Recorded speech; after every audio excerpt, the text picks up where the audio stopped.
자, 이 생일 케이크뿐만이 아닙니다. 또 논란이 되는 게 있는데요. 바로 코로나19 예방 차원에서 의무 격리를 하는 장병들에게 부실한 식사가 제공되고 있다는 겁니다. 사진을 보겠습니다.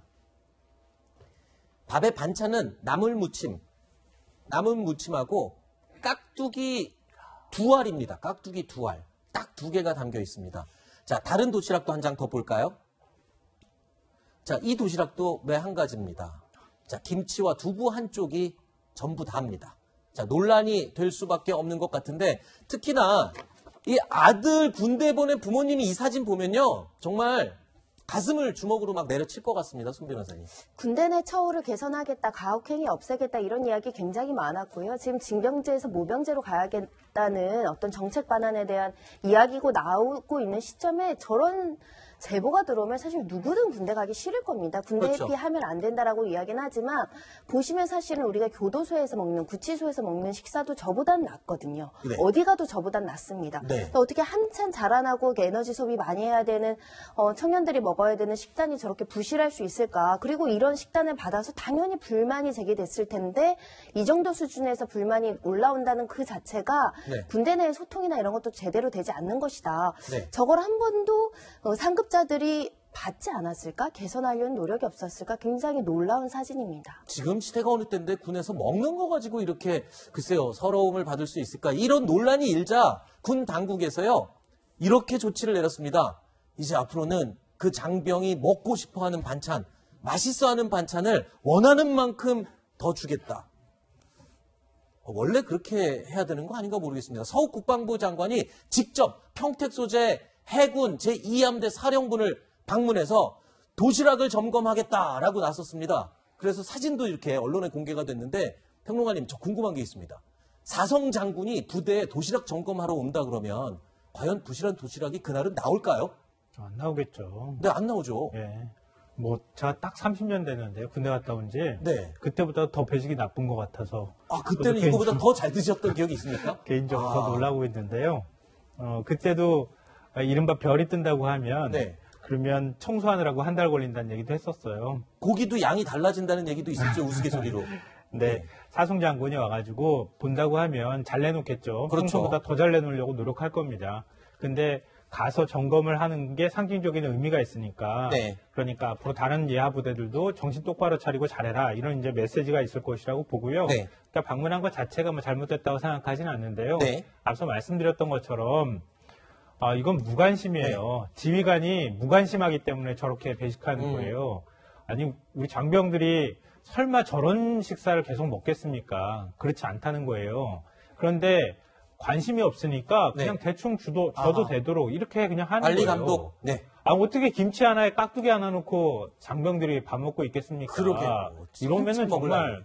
우리 군 가만히 두면 안 되죠. 네. 저는요, 제보하기 전까지 저런 게 문제가 안 됐다는 것 자체가 네. 군대 내 시스템이 망가졌다라고 좀 아하. 말씀드리고 싶어요. 저런 밥 먹는 거는요, 고문이에요. 어떻게 저렇게 밥을 먹습니까? 네. 그리고 우리 조선시대 이모군란 있잖아요. 네. 그때 군인들한테 제대로 피복도 안 주고 밥도 안 줘가지고 난이 났었어요. 네. 그러한 거 우리가 네. 과거로부터 경험을 네. 잘 학습 효과해야 된다. 알겠습니다. 제발 저러지 말아라. 어쩌다가 도시락 얘기가 이모군란 얘기까지 막 거슬러 올라갔는데 어쨌든 이 장병들 먹는 거 갖고 좀 서럽지 않게 좀 군에서 좀 잘 좀 돌봐 주십시오. 관리 감독 좀 하시고 한참 먹을 나이에 이 장병들인데 말입니다. 그런가 하면 육군 훈련소가요 과도한 방역 지침을 내세우다가 이 과정에서 훈련병들의 인권마저 침해되고 있다는 주장이 또 나오고 있습니다. 자, 1차 검사가 나올 때까지는 비말 감염 우려가 있기 때문에 3일 동안 양치와 세면을 하지 못하게 한다는 겁니다. 글쎄요. 이거 견딜 수 있을까요? 양치를 3일 안 하면은? 샤워의 경우는요, 2차 검사 후에야 또 가능하다고 하니까, 그러니까 입소하고 8일에서 10일이 지나야 처음으로 샤워가 가능하다는 겁니다. 거기에다가 화장실도요, 통제된 시간에만 갈 수 있도록 한다고 합니다. 상황이 이렇다 보니까 용변 시간 제한으로 참다가 바지에다가 실내를 하는 훈련병들도 실제로 발생을 했다는 거예요. 잠시만요. 이게 지금 글쎄 이게 훈련소에서 요즘 있을 수 있는지 군 인권센터에서 보고한 내용인데 평론가님 어떻습니까? 이게 그러니까 군에서 공동 이용 시설에서 감염이 될까봐 우려해서 아마 그러는 것 같은데 이러다가 인권까지 침해하는 사례가 이렇게 나오는군요. 그러니까 이게 육군 논사훈련소에서 벌어진 일인 모양이에요. 네. 훈련병들이 들어오면 무증상 감염이 됐을 가능성이 있기 때문에 네. 최대한 차단한 상태에서 2차례 검사를 하고 최종 음성 판정이 나와야 훈련도 들어가고 네. 그리고 다른 이제 훈련생들하고 접촉할 수 있도록 하기 위해서 그 전에 철저하게 차단하겠다고 저런 대책을 만든 거예요. 네. 대책은 굉장히 철저하려고 노력했던 것 같아요. 네. 근데 그 대책을 준수해야 되는 사람은 없어요. 그렇군요. 그러니까 거기에 있는 사람은 도대체 어떻게 살고 있는지에 대한 관심이 없었던 거예요. 네. 그러니까 군에서 확진자가 안 나와야 되겠다고 하는 생각밖에 없는 거예요. 이게 전형적인 군대식 사고입니다. 그렇죠. 그러니까 군대에서 확진자 나오면은 지휘관이 책임 문책당하고 그리고 그런 일들 때문에 군이 굉장히 국민들한테 지탄받을 것이다. 그러니까 안 나오게 하기 위해서는 네. 철저하게 사람들 분리하고 네. 씻지도 못하게 하고 밥도 따로 먹게 하고 화장실도 제대로 못 가게 하는 그게 최선이다. 이게 얼마나 단순합니까? 네.